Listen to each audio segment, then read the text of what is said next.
Bienvenidos a un nuevo episodio de Guionistas de Comedia. ¿Cómo está el señor Emiliano Hernández Val en Caracas? Hola, Reuben Morales, ¿cómo está la ciudad de donde usted se encuentra, Bogotá? Bueno, aquí estamos muy bien, recordando que estamos en la sede de Soles Agency, Soles Piso Agency es su dirección de Instagram.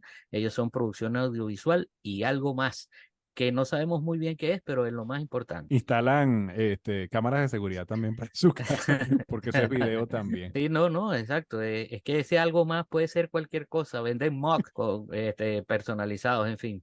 Pero bueno, gracias a Soles Agency. Y por favor, bueno, compartan, denle like, suscríbanse, comenten y bueno, todo lo que ya involucra el mantra de cualquier producto de redes, ¿no?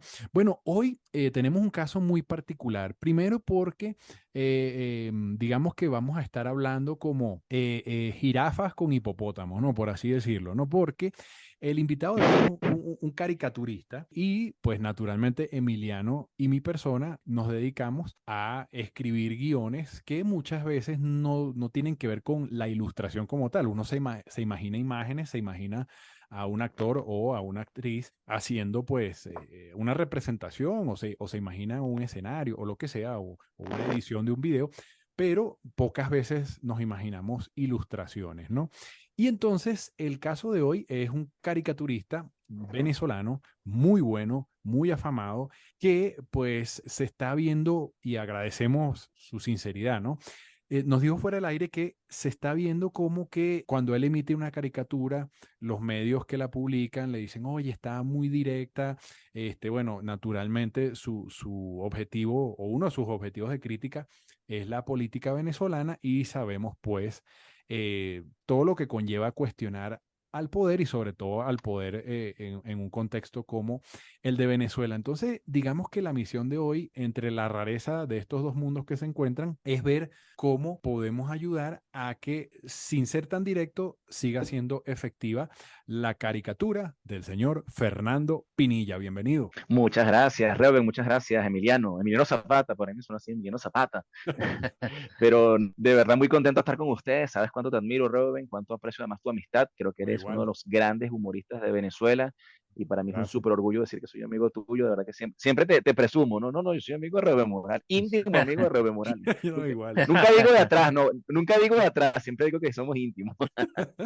Pero sí, muy contento de poder estar con ustedes y bueno, plantearles esta interrogante que me ha surgido porque no solamente es un comentario repetido entre los clientes con los que uno trabaja acá en Venezuela y evidentemente a veces hasta afuera, sino también un tema familiar, amistades, la gente se preocupa, ¿no? Pero ya va a Fer, Mm. pero no puedes bajarle un poquito el tono, no existe la posibilidad, no te da miedo y evidentemente no es que uno es un superhéroe, ¿no? Uno no es super bigote, yo no puedo con todo, yo sí tengo mis momentos de duda y mis momentos en los que tú dices, oye, ¿será bueno seguir haciendo esto? ¿O cómo lo hago? ¿Cómo lo canalizo? Porque evidentemente hay un tema, bueno, muy amplio al respecto. O sea, lo iremos conversando a lo largo del podcast. Oye, mira, no, primero ya Rubén adelantó algo, pero ciertamente esta conversa se agradece mucho porque tienes una carrera sólida como ilustrador, como caricaturista, y entonces, bueno, conversas con dos guionistas que están ahí, bueno, que de algún modo uno siempre guarda.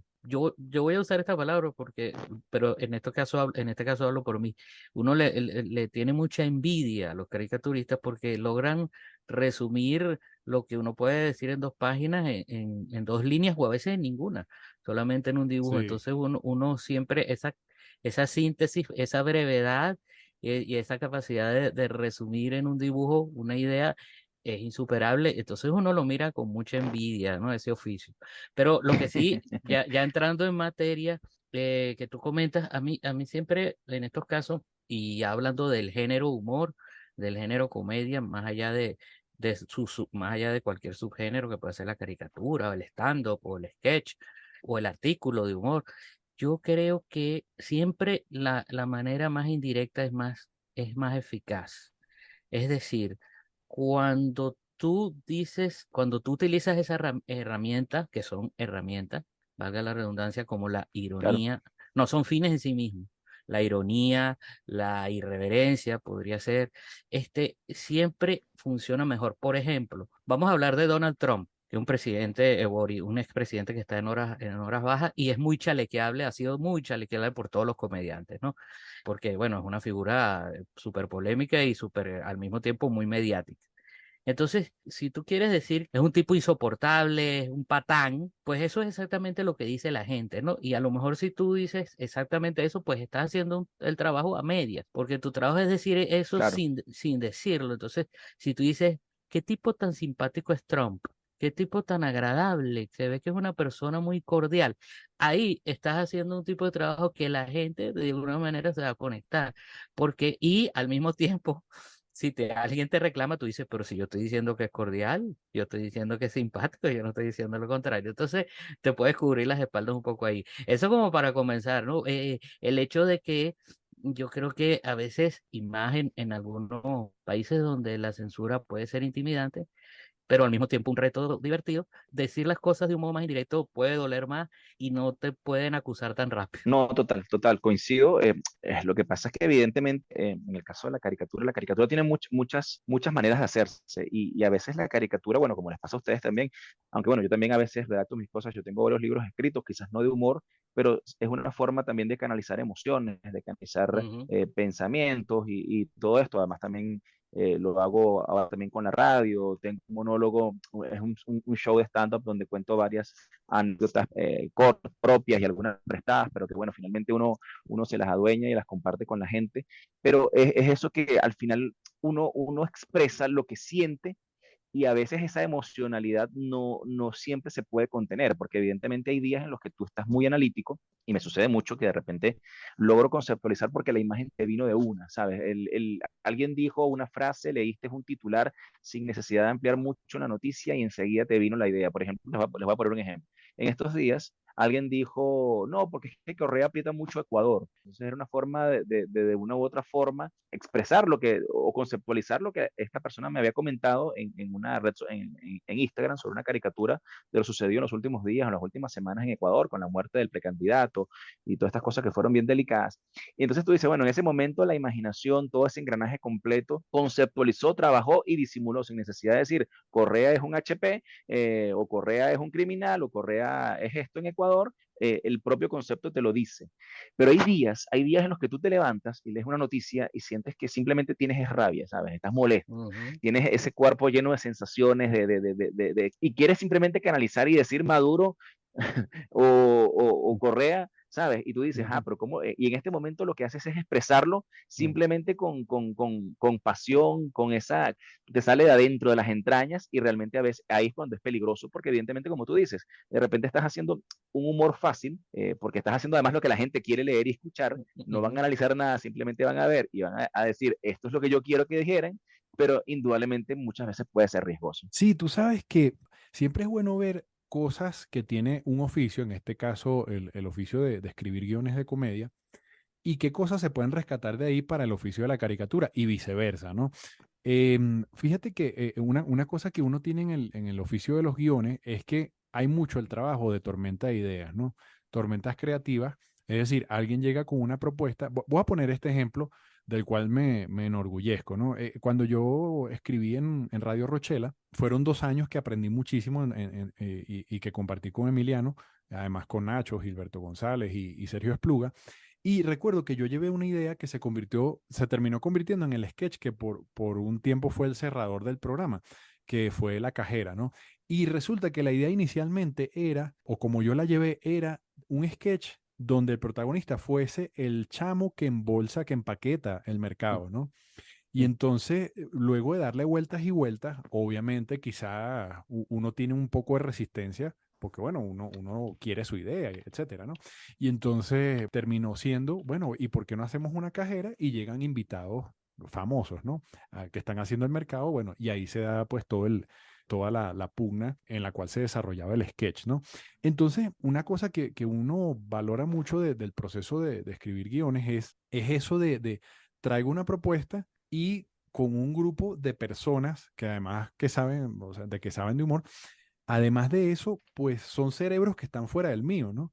Y entonces te dicen, oye, mira, esta idea de repente tiene una pata coja por aquí, o hay un cabo suelto por acá, o te puedes meter en un problema por acá, o quizás está muy suavecita, envenénala un poco más, ¿no? Entonces, esos grupos de laboratorio, como me gusta llamarlos a mí, siempre es bueno como tenerlos, ¿no? Y hoy en día es muy fácil, con tener un grupo de WhatsApp y en ese grupo no es que tienen que estar 5 humoristas experimentados, o sea, puede estar uno, pero también puede estar tu primo, que es tu pana y que siempre más o menos te entiende, hablan el mismo idioma, ¿no?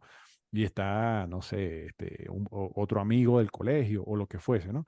Entonces, yo creo que eso ayuda. ¿Por qué? Porque una vez como entrando en este episodio, y bueno, me tomé ahí el tiempo para ver tus caricaturas y todo eso, y siempre me gusta o nos gusta dejar en claro que esto es un sano debate, ¿no? No tenemos el 100% de la razón y todo lo hacemos es con la finalidad de que salga mejor tu trabajo en general, ¿no?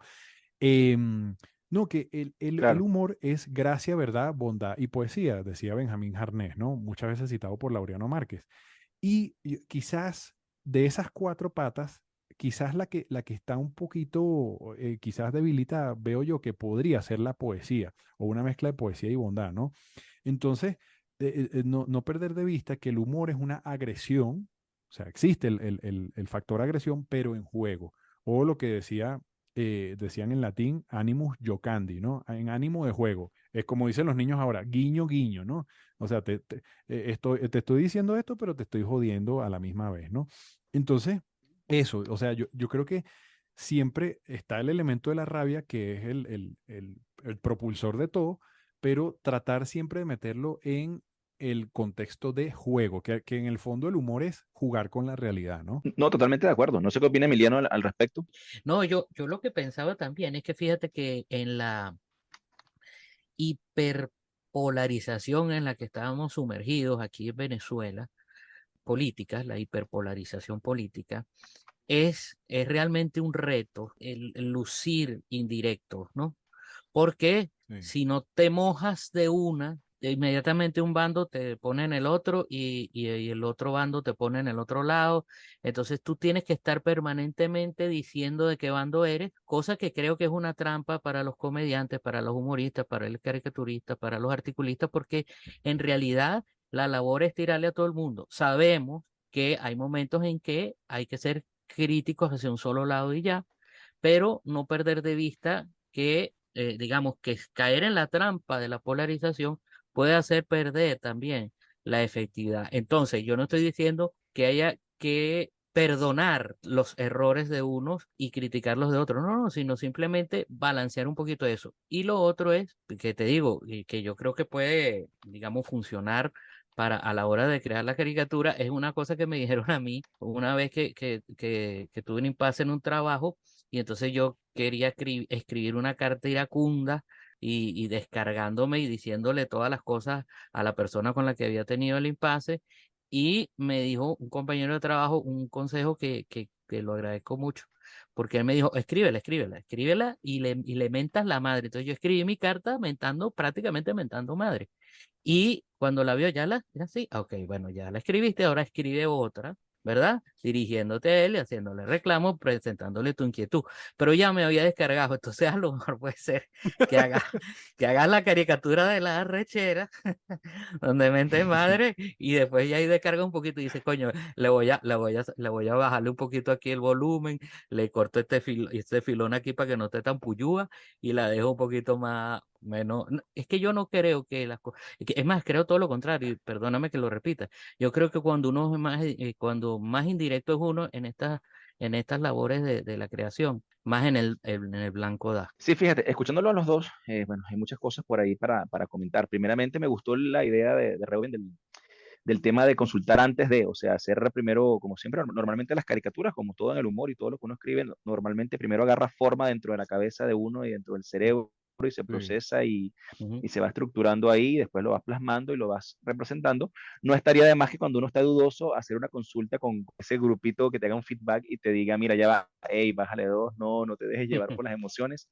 Últimamente he trabajado un poco el tema de la impulsividad, porque es que la impulsividad no solamente la represento en mi trabajo, sino también está un poco presente en mi propia personalidad y con mis relaciones personales. Entonces creo que de una u otra forma tengo ya varios meses intentando, porque hay que decirlo, corregir ese tema de la impulsividad, porque de una u otra forma también no es el tema político, pero también te trae problemas a nivel de pareja, a nivel de familia. Entonces creo que también, Mm.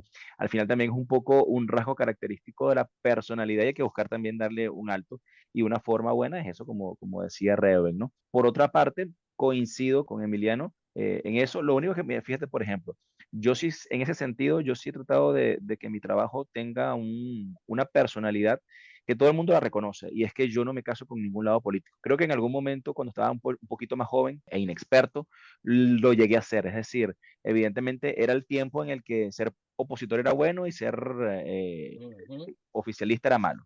Exacto. Entonces, en ese contexto de aquella época, año 2008, 2009, te tocaba a veces, y me sucedió muchas veces, ponerme una pinza en la nariz y defender de repente a un político que no, sabía que era de oposición, que era un Mm, corrupto, o que no cumplía con las expectativas, o que tenía dobles Ujú, intereses, ujú, simplemente porque era una figura de oposición. Entonces, llegó un momento que para mí fue digamos, el punto de quiebre, fue el 2015, en las elecciones hacia el 2016 de la Asamblea Nacional, la cual ganamos y ujú, que fue una victoria histórica, una victoria que yo además aprecié muchísimo porque creo que la trabajamos durante un año en el que además fue un año perdido completamente porque era enero y me acuerdo que Omar Barbosa le preguntaban, mira, que los niños se están muriendo hoy en enero del 2015 en el hospital JM de Los Ríos. Y él te decía, bueno, esperan las elecciones en diciembre. Oye, ya va, pero faltan 12 meses. mm, El Sí, sí. cáncer no va a frenar y va a decir, esperemos 12 meses para atender ese asunto.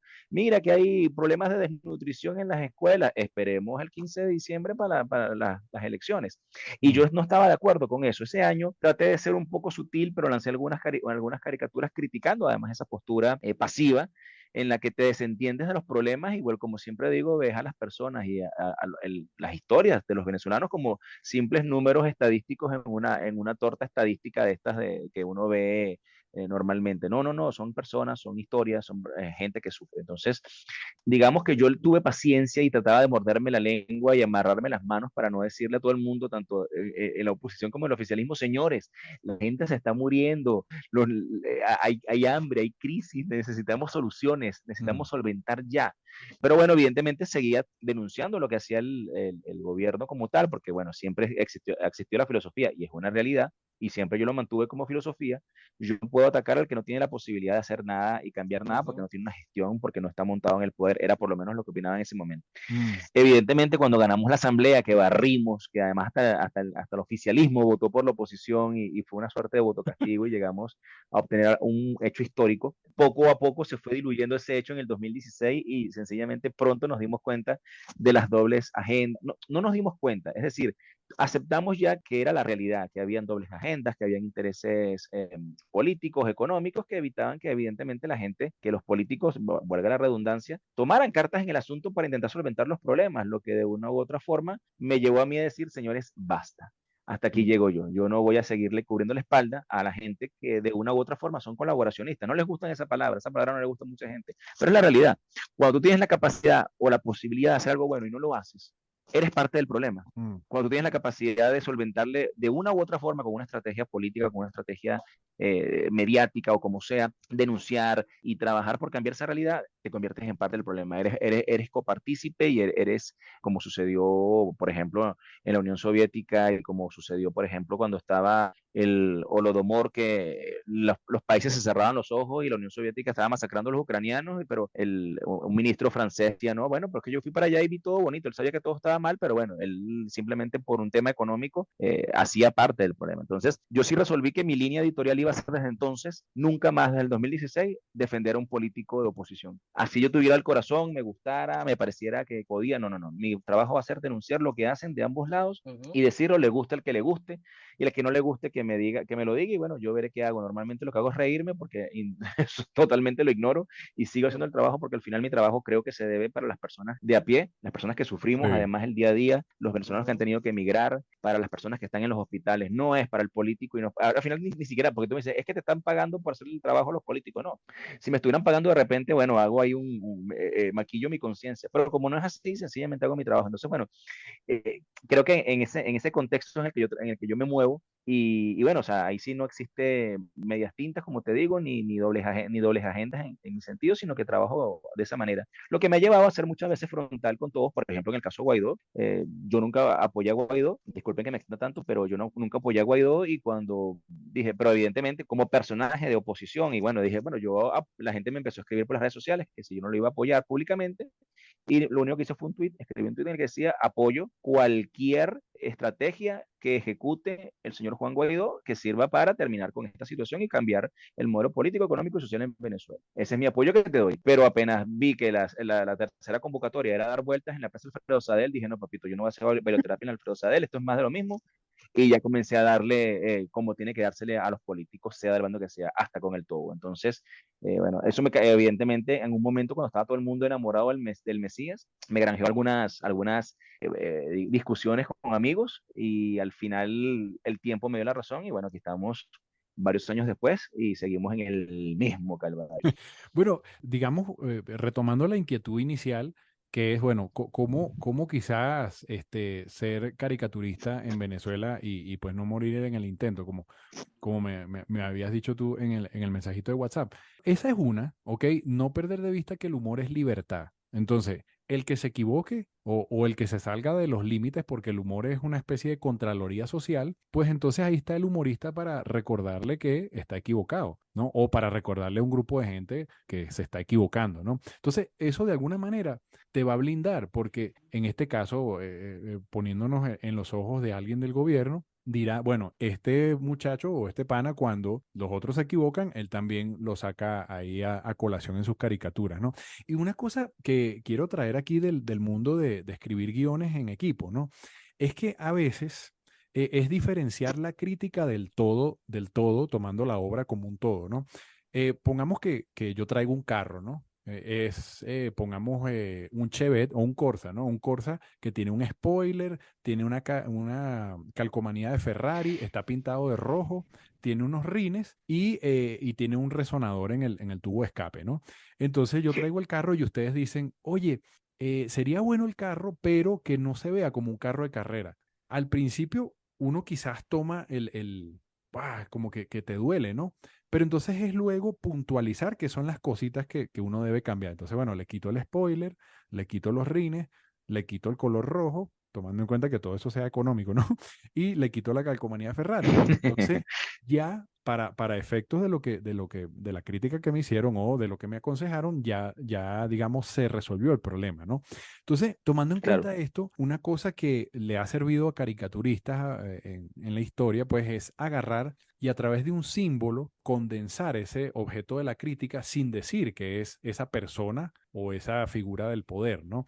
Entonces, bueno, por ejemplo, no sé, están los famosos sapos de Zapata en su momento, las botas que hizo Bale, entre otros, ¿no? Y así en distintos casos de distintos países, ¿no? Entonces, yo creo que una cosa que pudiese ayudar, y repito, tú luego filtras qué te sirve de esta conversa y qué no, es quizás desprenderte a veces de símbolos reales, ¿no? Símbolos que existen en la iconografía política venezolana, ¿no? Bien sea el corazoncito o algún logo de una institución. Y bueno, tratar de buscar, lo puse en estas palabras, inferir más y sugerir menos, ¿no? Que quizás haya una leve participación un poquito mayor por parte del público con su intelecto, ¿ok? Y que ellos mismos se hagan el mensaje. Por ejemplo, hay un famoso chiste, bastante tonto, pero que dice, empieza por C, termina por O, está arrugadito y en la parte de atrás del cuerpo. El público es el que pone en su mente la palabra culo, pero tú les dices, no, es el codo, ¿no? Entonces, muchas veces cuando la grosería Ujú. o cuando esa opinión la dice el público o la dice un personaje, en el caso de los actores, que muchas veces es el personaje el que está hablando, no soy yo, no es mi opinión personal. Entonces, eso ayuda mucho a que se blinde un poquito el mensaje y se baje un poquito el riesgo, ¿no? Sí, buenísimo. Me hiciste recordar aquel personaje que tenía Emilio Lovera en Rochela, lo escribía nuestro amigo Sergio Yablón, se llamaba El Optimista, que era un tipo que cuando le pasaba una cosa decía, ¡co! Después le contaban que no solo le habían chocado el carro, sino que era pérdida total. Entonces él decía, ver.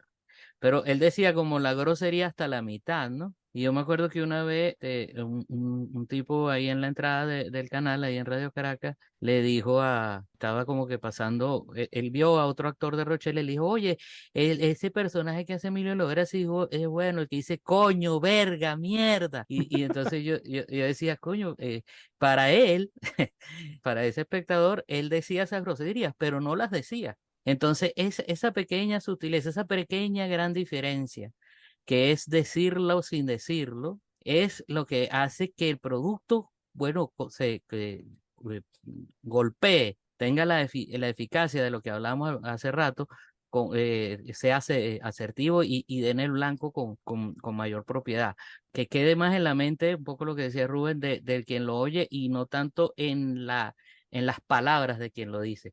Porque, y tampoco quiero extenderme mucho, quería comentar que una de las cosas que yo más le valoro a los caricaturistas, y por supuesto estás ahí, Pinilla, y no solo los venezolanos, sino los de todos los países, es que están como con el oído, yo no sé si el cliché es el oído, escuchando el oído en la tierra, como hacían antes en las películas de vaqueros, que un indio Sí. se ponía el oído en la tierra y escuchaba cuántos cascos de caballo venían, entonces vienen 70 caballos. Bueno, entonces los caricaturistas tienen ese don natural, son como unos indios de la película de vaquero, y entonces ellos detectaban cuáles eran los temas que uno tenía en la calle, que por lo general son totalmente otros a los que los políticos están manejando o quieren imponer. Sí. Pero tú dices, realmente, porque a veces la oposición saca unos temas y el gobierno saca unos temas, y entonces en esa tenaza de la polarización, queda uno en el medio como ciudadano aplastado y dicen, pero ¿cuándo van a hablar de lo que a mí me importa? Entonces los caricaturistas siempre tienen la virtud de estarnos recordando permanentemente cuáles son los temas que están en la calle. Y eso también ayuda muchísimo a desfrontalizar, por decir así, el trabajo del caricaturista, porque está diciendo no solo lo que la gente quiere oír, sino el tema que de verdad le importa a la gente. Entonces, eso también ayuda a no despolitizar, porque forma parte de la actualidad, pero sí despolarizar el mensaje un poquito, y estoy hablando en líneas generales, no particularmente con tu trabajo, ¿no? Sí. No, totalmente. Fíjate que sí, cuando Reuben hablaba, por ejemplo, de las figuras, creo que en algún momento uno las utiliza. O sea, es que vuelvo y te digo, yo creo que ahora conversando con ustedes, uno llega a esa conclusión que el problema va más allá de aplicar uno estrategias, sino de uno mismo ponerse ciertos límites y ciertos frenos, ¿no? Y vuelvo a utilizar la palabra impulsividad, porque, por ejemplo, yo recuerdo que cuando Chávez estaba vivo, por cuestiones evidentes, no, nos costaba mucho a nivel de los periódicos donde yo trabajaba, en La Región y La Voz, en ese momento que publicaba caricaturas de política, de opinión política, representarlo frontalmente. Es más, había un miedo no solamente a una retaliación, a algún tipo hasta de que te agarraran, no sé, los colectivos, ¿sabes? Alguien que te diera en la calle y te fuera a hacer algún tipo de agresión por lo que tú estabas expresando. Entonces yo resolví que yo como güey tenía la bota y agarraba y dije, bueno, a Chávez lo voy a representar como una mano que tiene una estrella Ujú. comunista y la gente simplemente ve que la mano es la que señala, es la que hace, pero no se representa a Chávez como tal, ¿no? Mm. Pero con el paso del tiempo, vuelvo y te digo, la propia impulsividad, la propia, además esa rabia contenida porque sientes que haces y nada cambia, dice, bueno, ¿sabes qué? Se acabó, vamos a darle, vamos a darle frontal. Comencé entonces a hacer caricaturas, por ejemplo, ya representándolo, tanto así que hubo una muy famosa, pero es lo que te digo, enseguida el riesgo que se corre, enseguida es mayor. Yo recuerdo que yo en el año 2010, cuando estaba en el pleno mundial de Sudáfrica, en ese año, Ajá. justo en ese momento, en ese interín, Chávez expropia el federal. ¿Te acuerdas que el Mm, federal tenía esa publicidad que decía, no tienes ni un pelo de tonto? correcto, ni un pelo de Entonces yo, tonto, sí. yo agarré, Chávez en ese momento todavía ni siquiera le habían diagnosticado el cáncer, ni había comenzado el tratamiento por el cual se le cae el pelo, ¿no? Entonces yo vine y lo dibujé sin pelo a él. Fue el primero, la primera caricatura de Chávez sin pelo la hice yo, la hice en 2010 y la hice como 8 meses antes que a él le Wow. diagnosticaran el cáncer. Y, Entonces yo publico la caricatura y enseguida me acuerdo que la gente comenzó, mira que Chávez la está hablando en cadena porque dijo que era una falta de respeto, que las hijas le habían llevado al periódico y lo mostraban, porque entonces salía él con el logo del federal en las manos y decía, mientras ustedes se vacilan en el mundial, yo no tengo ni un pelo de tonto. Y se llevaba el federal en las manos así como en puntillitas, ¿no? Mm. Pero era mm, una caricatura porque a mí me daba rabia y me incluía, todos estábamos embobados viendo el mundial y Claro. el pana estaba haciendo y deshaciendo, haciendo y deshaciendo. Y yo decía, pero este es el problema nuestro, que nos distraemos, nos pasa como el perrito de Op cuando ve ardilla, ardilla, ¿sabes? Estamos enfocados, ardilla. Entonces, pana, no puede ser, la rabia mía, hasta conmigo mismo, me hizo hacer esa caricatura una noche, agarré, hice la caricatura, la mandé y bueno, tuvo consecuencias que, bueno, que evidentemente ya enseguida que si el CENIAT, la acostumbrada visita del CENIAT a buscar los libros en, en los periódicos, en la editorial como Mm, tal, tú dices, bueno, ese tipo de cosas. Entonces, al final, uno concluye que de una u otra forma es un tema de controlar eso, porque mientras la hice como la manito, no había tanta crítica. Es decir, la gente podía decirte, o el afecto al oficialismo te podía decir, mira, sí, estás diciendo que ese es Chávez, sí, pero en ninguna parte salía representado Chávez. O, por ejemplo, yo hoy en día a veces cuando no quiero meterme con, por ejemplo, estos días dudé muchísimo en hacer una caricatura sobre Diosdado, porque evidentemente Diosdado es un tipo al que uno le tiene respeto y miedo, ¿no? Tú dices, sí. ¿será que la hago? ¿Será que la hago? Y resolví, para evitarme problemas, englobarlo en un personaje que yo normalmente utilizo para representar a la revolución, que es un personaje gordo, rojo, con bigote, con el pelo largo y todo peludo, y está así, no se sabe si es hombre, si es mujer, pero la gente evidentemente sabe que está relacionado a ciertos personajes del gobierno, más no es una representación fidedigna como tal. Y eso me hace que, bueno, que la caricatura sea un poquito más pasable, un poquito más llevable, pero no sucede todos los días. Hay días en los que tú dices, ¿sabes qué? Se acabó, vamos a darle con todo. Sí, porque tú sabes que volvemos a un debate que es la vieja escuela contra la nueva escuela, ¿no? Y, por ejemplo, el otro día veía una entrevista que Molusco le hizo a Gilberto Santa Rosa y opiniones que también he escuchado a Emilio Lovera, o sea, que la nueva escuela tiene que tomar lo mejor de la vieja escuela para funcionar mejor, ¿no? Entonces, fíjate que una cosa que tenían los medios que yo sé que muchas veces ni censuraban ni se metían en el trabajo del caricaturista, pero un medio de comunicación con todas las cosas buenas y malas que pueda tener, es precisamente, o sea, servía de trabajo de equipo, entonces había un editor y tal. Entonces ahora cuando vamos al mundo de las redes y además de medios de comunicación sumamente debilitados en Venezuela, que más bien me pasa a mí como articulista, es como que sí, pásame tu artículo, pero no es como que tú eres exclusivo mío, no es como que, oye, eres el caricaturista Claro, del New York Times o de CNN, entonces, bueno, ahí sí vas a tener una exclusividad. claro. Entonces, ¿qué pasa? Que muchas veces es como que, bueno, lo que tú hagas a mí me viene bien a mi medio y pasan estas cosas, ¿no? Ujú, Que no hay como un consejo editor que te pueda decir, ujú. oye, Fernando, nosotros viéndolo aquí con cabeza fría, mira, pueden venir estas consecuencias o pudieses afinar la caricatura por aquí o por allá, ¿no? Y siempre es bueno en esta conversación tratar de ver la contraparte, ¿no? ¿Cuál es la contraparte aquí? Y aquí me voy a una anécdota que me contó mi querido amigo, muy polémico, Carlos Sicilia, ¿no? Para el cual trato de que nuestros oyentes traten de quitar el polvo y la paja y nos centremos en la anécdota, ¿no? Más que en lo polémico que pueda hacer Carlos, ¿no? ¿A qué voy con esto? Que Carlos en algún momento él dibujaba caricaturas, no sé Ujú. para quién, y entonces él, Para el mundo, sí, ah, ok, para claro, el yo mundo. trabajo. Y Ujú, entonces recuerdo, según él me cuenta, que una vez habló con un político y el político le dijo, mira, es que lo que molesta de los humoristas, o sea, a nosotros no nos molesta cuando dicen algo como que sin pensar mucho o que vomitan la rabia y ya, ¿no? En el trabajo, bien sea un sketch, bien sea una caricatura.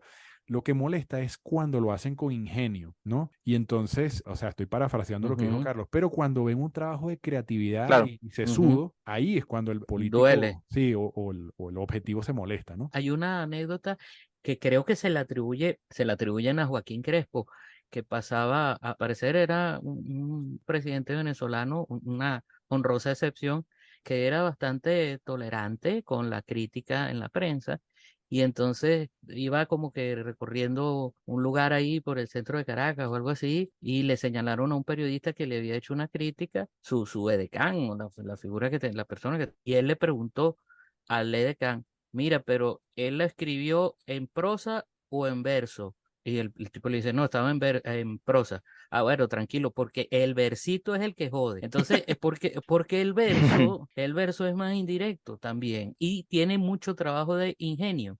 Tienes que rimar, tienes que buscar figuras, imágenes cortas que se resuman en el tamaño del verso. Entonces, él decía, el versito es el que jode, precisamente porque era el más potable para consumir y al mismo tiempo el más efectivo, ¿no? Entonces, de repente, un artículo en prosa podía tener el mejor análisis de la situación, pero no jodía tanto porque era quizás más frontal y con menos trabajo de ingenio. Y es que, fíjate, para el caso del caricaturista, ahorita me estaba dando cuenta que antes los políticos eran en líneas generales serios y aburridos, y entonces eran muy chalequeables por ese lado, ¿no?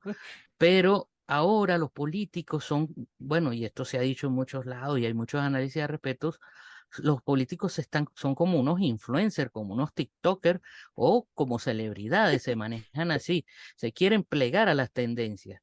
Y más que aportar ideas, lo que hacen es como pegarse a las tendencias, sumar seguidores. Tú ves Sí, campañas electorales de políticos, un alcalde de no recuerdo dónde, no sé si era de aquí, de Venezuela, un candidato a alcalde o un alcalde haciendo un TikTok y llegando al palacio de la alcaldía bailando. Era una cosa, era increíble. Entonces, el trabajo del caricaturista, de repente ahora, y yo creo, y del comediante, del humorista, es ser el serio de la relación, porque los políticos son un desastre. Se están haciendo el ridículo permanentemente y como que el comediante, el caricaturista, el humorista, tiene que recordarle cuál es su trabajo. Mire, pero usted no tiene que ocuparse de esto, o sea, ¿qué hace usted haciendo un TikTok? Entonces, ese cambio de rol donde el que hace el ridículo o hace lo gracioso es el político y el comediante y el caricaturista o el humorista es el que hace el trabajo serio, ha sido también un poco, ha descolocado a lo que estamos en este trabajo, porque uno dice, oye, pero estos caricaturistas, estos humoristas ahora les toca ser más serios, les toca hacer el trabajo serio y recordarle a la gente cuál es su trabajo, pero es parte de esta dinámica. Entonces, también tener presente eso va a ayudar a soltar un poquito más la pluma, digo yo. No, totalmente de acuerdo lo que tú dices. Y bueno, es que además también el tema de las redes ha redefinido, como también decía Reuben, sobre todo Mm, en el caso venezolano, porque la forma de hacer humor, la forma de hacer periodismo, porque es una realidad lo que dice Reuben, y eso lo he vivido yo de cerca, el mm, hecho de que, por ejemplo, yo trabajaba en Últimas Noticias y en Líder, por allá por 2008, 2009. mm, En el caso de Últimas Noticias hacía era ilustraciones de artículos mm, por ejemplo, Müller Rojas, Brito García, Julio Borges, pero la sí. diferencia era que una ilustración antes de ser publicada pasaba por una mesa editorial. Y Ujú, antes de una mesa editorial además había un filtro de tres jefas mías que eran unas verdugas y sabían qué se publicaba y qué no se publicaba porque además tenías que cumplir con la línea editorial del medio como tal. claro. Lo mismo pasaba con La Voz y la Región, independientemente de que quizás la mesa editorial no era tan amplia como sucedía en otros casos, uno tenía ese filtro, ¿sabes? De que siempre pasabas por el editor, pasabas por el director, y bueno, evidentemente ellos a veces te decían, mira, no, esta no publica porque sencillamente nos vas a meter en un rollo, mándate otra cosa, ¿no? Y eso me ha pasado también en Estados Unidos, en el caso del Tiempo Latino. Yo trabajaba en el Tiempo Latino en Washington y sigo trabajando con Diario de las Américas en Miami. Las dos líneas editoriales son distintas porque el Tiempo Latino era de corte demócrata y en el caso del Diario de las Américas es un poquito más amplio, pero tiende a ser más hacia los republicanos. Mm, Entonces, claro, uno tiene que adaptarse además también porque allá también existen códigos y existen ciertas cosas. Es decir, no vas a saltarte la línea editorial y tienes que respetarla. Allá, y ni siquiera allá es por un tema de que te va a haber una consecuencia grave, no, sino simplemente porque, bueno, esa es la línea editorial y la línea editorial finalmente se respeta. O sea, y eso yo como caricaturista y como trabajador de la prensa siempre lo he tenido presente. claro. En la actualidad, por ejemplo, yo puedo decir que con el Nacional también se mantiene eso. Es decir, tengo Mm, cierta libertad porque además respetan y coinciden con mi criterio en muchos aspectos, pero a veces, por ejemplo, me han dicho, oye, no, mira, Pinilla, vamos a acomodar un poquito porque es que nos puede meter en problemas. Y parece mentira, y voy a hacer aquí abrir un paréntesis, ujú. parece mentira, pero en los casos en los que se me ha pedido eso, ha sido con caricaturas relacionadas a opositores. ¿Qué les parece? ¿Qué tal? Increíble. Sí, entonces dejo esa conchita ahí para el que la quiera agarrar. Creo que indudablemente ha cambiado mucho el tema porque, como tú dices, hoy en día muchos medios están muy debilitados y te aceptan cualquier cosa y también la gente se ha perdido eso, entonces se ha perdido la escuela de caricaturista y Ujú, cada quien hace lo que le da la gana, pues yo hago lo que da claro, la gana eso. y si coloquialmente le mientan la madre al gobierno, lo aplaudo. No, pero pero no tiene calidad, no tiene, no, estéticamente no es bueno, ni conceptualmente, no importa, pero le mentó la madre al régimen y bueno, eso es lo que me interesa. Entonces uno dice, wow, Eso. se ha devaluado hasta el trabajo que uno hace, ¿no? Yo Mm, el año pasado me hicieron una entrevista en la que decía que la caricatura era un género periodístico en vías de extinción, además, mm, Bueno, yo sobre en todo lo en Venezuela, personal, ¿no? sí, yo en lo personal como consumidor de caricaturas, bueno, espero que no y pensaría que no. La caricatura siempre tiene un atractivo muy particular y ujú. son como pequeñas joyitas conceptuales que uno en verdad aprecia muchísimo, ¿no? Entonces, bueno, te doy mi opinión un poco salida del gremio. Oye, yo pensaría que no, pero bueno, eso es objeto de otro debate, ¿no? Pero tú sabes que muchas veces el creador o la persona que se comunica, pues ve cualquier objeto de censura como un ataque, ¿no? Entonces, una de las cosas que con el tiempo uno va aprendiendo es esta lección que Phil Jackson le decía a sus jugadores, tanto en los Bulls como en los Lakers, ¿no? El director técnico famoso. Él decía, ve tu adversario como un regalo, ¿no? Entonces, en este caso, esas advertencias que te puede hacer un consejo editorial o un amigo o un familiar, muchas veces, oye, te están es buscando ayudar, no te están buscando cercenar tu Tal cual. trabajo, ¿no?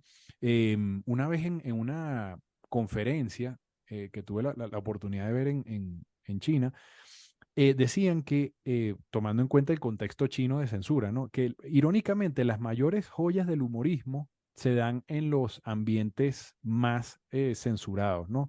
Y con más amenazas. Ahí Sí, salen unas claro. joyas de humorismo excelentísimas, ¿no? Y de hecho, Sergio Ujú, Yablón, en el mundo ujú. de los guiones cómicos, que ya lo citamos anteriormente, él decía, muchas veces los trabajos que más pagan son los que te ponen más limitantes, ¿no? Él hablaba de cuando un guionista tiene que escribir para una empresa o algo así, que muchas veces te ponen muchas limitantes. Entonces, las limitantes, al fondo de estos tres ejemplos, son cosas positivas si se ve el regalo que te están dando para encauzar mejor tu trabajo, ¿no? Claro. Totalmente. Yo recuerdo, tú que citaste a Carlos Sicilia también, que en la época en que él estaba trabajando en El Mundo, yo estaba trabajando con él en su programa, preparándolo el programa, creo. Y entonces él era caricaturista del Mundo y El Mundo era un diario vespertino en aquella época. Y él nos veíamos temprano a las 7:30 y era justo la hora en que él estaba hablando con el editor del Mundo, no recuerdo el nombre en aquel momento, cuál era el editor del Mundo en aquel momento y entonces era, mira, ¿cuál va a ser el titular? Y él le daba la exclusiva a Carlos, a Cecilia, cuál iba a ser el titular. Y entonces se trabajaba en equipo. Y después había un feedback cuando cuando Carlos mandaba la caricatura, le decían, coño, mira, bájale dos o tal, o casi siempre, pero bueno, pero es lo que está diciendo Pinilla y lo que dice Rubén, que había una línea editorial, había un camino, había formabas parte como de un equipo. ¿No? Ahora quizás el Claro. trabajo del caricaturista te sientes un poquito más solo, aunque es un trabajo solitario, pero formas parte de un equipo en la época de los periódicos. Ahora es otra cosa, pero siempre, y eso lo tienes tú bien presente, Pinilla, porque además lo mencionaste, hay que estar claro con la honestidad creativa que tienes tú contigo mismo y ahora que lo dejaste claro con respecto digamos, a esos dos bandos en la política, que vas a apuntarle a los dos cuando toque, etcétera. Entonces, pero tener como esa ponerse líneas editoriales para seguir funcionando, aunque comparto con Rubén que yo tampoco creo que sea un género en extinción, porque yo creo que la imagen y el arte del dibujo yo creo que es imperecedera, eso no se va a acabar nunca. No, no, yo me refería más al tema venezolano, ¿no? Porque es que el tema Ah, venezolano ok. evidentemente es un tema fuera de contexto del Claro, resto. Es ok, decir, ok, ok. aquí en Venezuela, vamos a comenzar que en Venezuela ya no hay ni siquiera medios impresos. Entonces, Claro. en un país donde Sí, no hay medios impresos y la caricatura se correcto. debía al medio impreso, era obligatoria la página de opinión de un periódico, sea el Universal, el Nacional. Entonces, fíjate lo que nos ha tocado a muchos caricaturistas, analízalo un poquito. El Sí. caso de Edo se está Ujú, dedicando más al arte, a hacer arte. En Ujú. el caso de Rayman, más a dar conferencias sí. y a hacer tan exposiciones de sus caricaturas. Roberto Way, bueno, él siempre ha sido el más bohemio de todos y Sí. siempre está con sus cuadros allá en Estados Unidos también, vendiendo sus acuarelas, sus cosas.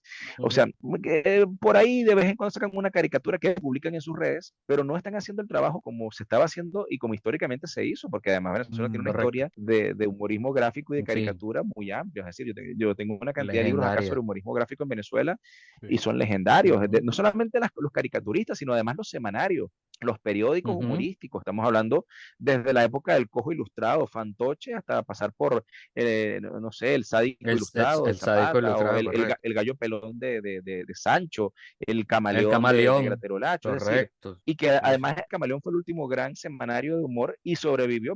Tuve la oportunidad de participar como en 3, 4 últimos números con Oh, Gratero-Lacho qué antes que bien. muriera, y tú dices, increíble, o sea, es una realidad que la caricatura acá en Venezuela, en nuestro contexto, y sobre Es todo cómo verdad. se vislumbra es eso. O sea, por ejemplo, Últimas Noticias no existe ya como periódico, porque eso lo que saben son 4 páginas. Mm, El Universal igual, el Nacional, bueno, evidentemente yo soy el caricaturista del Nacional y somos simplemente 2.0 virtuales. sí. Entonces, ¿qué persona puede inspirarse y decir, voy a ser caricaturista de un medio en Venezuela? No, o sea, la caricatura está prácticamente, el último soy yo, o sea, el más joven, además, soy el más joven porque, y eso, ya estoy viejo, imagínate. Entonces tú dices, sí, o sea, hace poco tenía 25 años, decían, eres el caricaturista más joven de Venezuela. Sí, no, bueno, ya no. Y no voy a decir mi edad para no revelar cosas privadas. Ya estás en una edad prostática, pues. Tal cual, tal cual. Tú era esa. Oye, no, pero lo que hará, bueno, mira, caricaturas en los anuncios del condominio en el ascensor que nunca faltan y ponerte a dibujar caricaturas rupestres en alguna cueva para que en el año 3045 digan, oye, en Venezuela hay señales de que se hacía caricatura en el 2023. No, Bueno, pero tú sabes que por andar, disculpa que te interrumpa, por andar con ah, un comentario similar, cuando yo gané el Pedro León Zapata en 2014, después de eso vinieron las amenazas, porque yo gané el Pedro León Zapata y el Nacional, vine y me toman mi declaración mm, para hacer mi entrevista, porque gané el Pedro León Zapata, es algo, en mm, aquella época el periódico tenía todos los cuerpos y tal, entonces algo así, bien grande, bien primera página, y Ujú. decía, yo se lo dije casi que, como diría uno en la radio, en off, se lo digo a la periodista, ajá, Fernando, ¿y qué pasa si se acaban los medios? O se acaba en aquel tiempo, imagínate, 2014, no se vislumbraba ni siquiera que esto puede suceder, pero existían señales, ¿no? mm. Entonces, yo, no, nada, si nos quitan en los medios y esto, nada, grafitearemos las paredes y haremos caricaturas en las paredes, ¿no? Entonces resulta que Uy, los tipos titulan, si nos cierran los medios, grafitearemos las paredes y haremos caricaturas. A las uy, 5 días me estaban amenazando de muerte por teléfono, toda una semana completa me qué llamaban. Te vamos a bárbaro. matar, te vamos a matar, te vamos. Yo decía, no, vale, mejor me quedo callado y no digo ese tipo de comentarios, así como arte rupestre con el spray. Bueno, lo dije yo, cualquier cosa, lo dije yo. No, y ya para cerrar, Fernando, cuando hablamos volvemos a la metáfora del carro, ¿no? El carro que tiene todas las señales de querer ser un carro de carrera, pero bueno, hicieron la crítica de, oye, ¿qué le puedes quitar para que no parezca un carro de carrera? Hay otro elemento que estaba viendo y nos vamos a un consejo que se lo atribuyen a Walt Disney y a Judy Carter. No sé de quién es. Judy Carter es una famosa profesora de stand-up de Estados Unidos. Y dicen, evita hacer humor con los líquidos que salgan del cuerpo humano. Entonces, en este caso, moco, sangre, heces, orina, ¿no? Entonces, quizás eso puede ser un elemento que o bien sea exagerando lo es cómico o evitándolo, también hace gracia, ¿no? Entonces quizás eso pueda darle ese toquecito o esa variación para que las caricaturas no sean recibidas como tan crudas, no lo sé. Pero bueno, haciendo como un Claro. diagnóstico de tus caricaturas, pude ver eso, repito, no pretendemos ser la verdad absoluta y lo decimos con el mayor de los cariños y tú lo tomas o lo dejas, ¿no?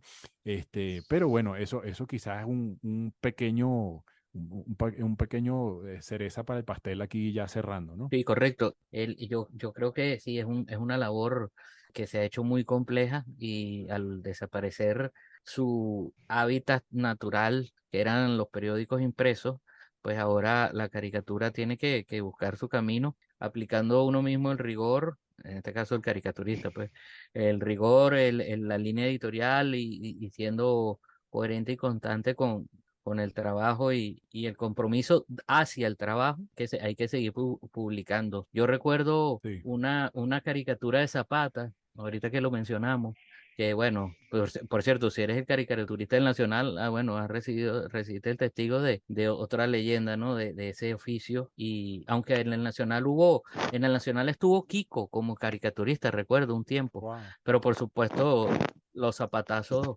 de Zapata, creo que era Cabrujas el que decía que uno compraba el zapatazo y te regalaban el Nacional, pero uno lo que compraba era el zapatazo. Él publicó una caricatura que a mí me gustó mucho porque era muy breve de palabras y era el dibujo como de un ranchito y él decía, la quinta todavía es un rancho, la Mm, quinta todavía es un rancho. Y yo, como, "Verga, qué vaina tan genial", porque era lo que todavía se estaba, obviamente tiene muchísimas lecturas y tal, pero la que yo le di, bueno, esto que llaman la Quinta República, todavía se las da de mansión, se las da de quinta, con piscina y parabólica, y como sistema y como idea y estructura política es un ranchito.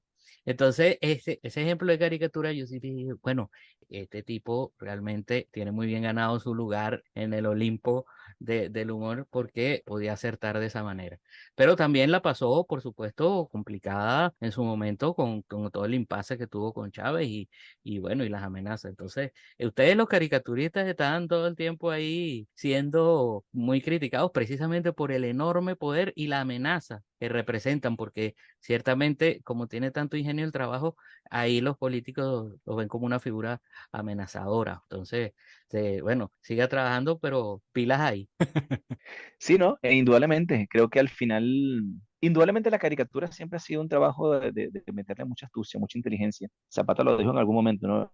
También, que al final la idea de hacer esto es, bueno, hacer que la gente piense sin saber qué está pensando, ¿no? Es decir, lanzar un mensaje que Ujú, al final le llegue a la gente y que la gente lo pueda utilizar sin saber que lo está haciendo. Como te digo, a veces se logra, creo que también el contexto a veces sabotea, hace un sabotaje al intento o a la premisa inicial y terminas, bueno, sencillamente siendo o dejándote llevar por la corriente, pero bueno, no, yo creo que sí, indudablemente. Sobre todo también hasta por un tema de seguridad, ¿no? Volvemos, cuando hablaban de que hay un rigor de la línea editorial, yo decía, bueno, con tal, sí, que no quede ni la caricatura en rigor mortis, ni yo tampoco quedar en rigor mortis, todo va muy bien.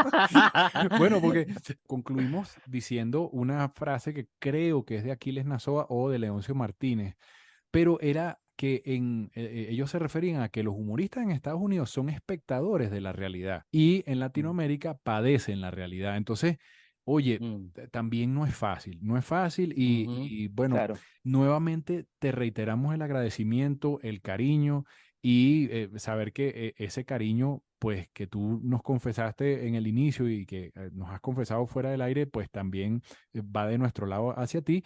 Y nada, todo dicho con el mayor amor y para que mejore tu trabajo, pues sí cabe decir que el arte puede mejorar, ¿no? Pero ya que tenías una inquietud, pues bueno, buscamos aquí tratar de que esa inquietud fuese solucionada, ¿no? Entonces, bueno, en nombre de Emiliano y del mío, muchísimas gracias, Fernando. Ha sido un placer tenerte aquí. Y cuando tengas tu podcast de caricaturistas, nos invitas a nosotros y nos desguazas. Sí, sí. Bueno, y Ah, bien. rapidito, rápido y brevemente decir que estamos aquí desde Caracas en los estudios de Soles Agency, Soles Piso Agency, producción audiovisual y algo más.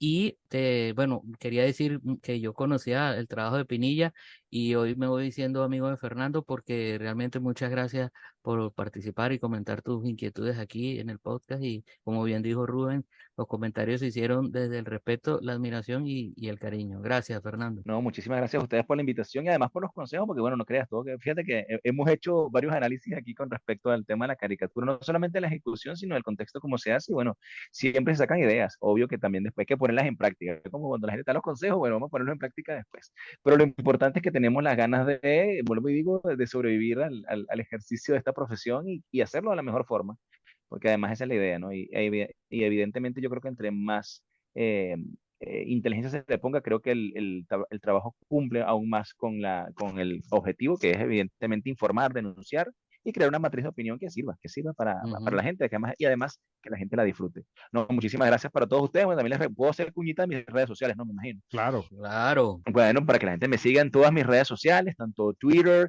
No, Twitter no, X, porque ahora es X, Thread e Instagram, @FM Pinilla. Y bueno, si me quieren sintonizar también en la radio, de lunes a viernes de 2 a 4, por Altos FM 107.1 en Al Día con Nosotros. Bueno, ahí estoy siempre hablando tontería. Muchísimas gracias, Fernando. Y bueno, por favor, suscríbanse a todos los canales de Pinilla y a este podcast, compartan, denle like, y bueno, y comenten. Y bueno, será hasta otro episodio de Guionistas de Comedia. Chao, chao.